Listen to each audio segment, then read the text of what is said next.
DA আটকে রাখতে অন্য রাস্তা নিচ্ছে সরকার, কি কৌশল নিতে পারে নবান্ন, জেনে নিন বিস্তারিত।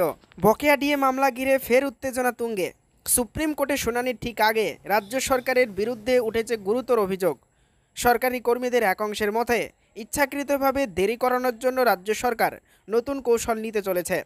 তাদের সন্দেহ, আদালতের নির্দেশ অগ্রাহ্য করতে একেবারে শেষ মুহূর্তে একটি ত্রুটিপূর্ণ অর্থাৎ মডিফিকেশন অ্যাপ্লিকেশন দাখিল করতে পারে রাজ্য সরকার। এই পদক্ষেপের মাধ্যমে কি উদ্দেশ্য সফল হতে পারে সরকারের? কর্মীদের ব্যাখ্যায়, যখন আদালত সেই আবেদন সংশোধনের নির্দেশ দেবে তখন রাজ্য পাবে বাড়তি সময়, যার ফলে ডিএ প্রদানের প্রক্রিয়া আরও পিছিয়ে যেতে পারে।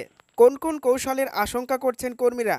সরকারি কর্মীদের তরফে কয়েকটি সম্ভাব্য দিলেই না দেওয়ার কৌশলের ইঙ্গিত মিলেছে। শেষ মুহূর্তে আবেদন, নির্ধারিত তারিখের ঠিক আগে আবেদন করে আদালতের প্রক্রিয়া বিলম্বিত করার চেষ্টা, বকেয়ার পরিমাণ নিয়ে বিভ্রান্তি, কারা ডিএ পাওয়ার যোগ্য এবং কত মাসের বকেয়া রয়েছে তা নিয়ে বিভ্রান্তি ছড়ানো, কিস্তিতে বকেয়া পরিশোধের প্রস্তাব, পুরো টাকাটা একেবারে না দিয়ে 3টি ভাগে দেওয়ার প্রস্তাব আদালতে জানানো হতে পারে। কর্মীদের পক্ষ থেকে হুঁশিয়ারি, সরকারের সম্ভাব্য কৌশলের মুখে সরকারি কর্মীরা জানিয়েছেন কোনো অবস্থাতেই তারা হাল ছাড়বেন না। তাদের মতে শেষ পর্যন্ত আদালতের রায় তাদের পক্ষেই যাবে, এমনকি 50% ডিএ একসঙ্গে না দেওয়ার নির্দেশ আসতে পারে বলেও তারা আশা করছেন। প্রয়োজনে সংগঠিত প্রতিবাদ কর্মসূচি ও দফতরে কর্মবিরতির হুঁশিয়ারও দিয়েছেন কর্মীরা। তাদের বক্তব্য, শুধু আদালতের ওপর ভরসা করলেই চলবে না, নিজেদের শক্তি মাটিতে দেখাতে হবে।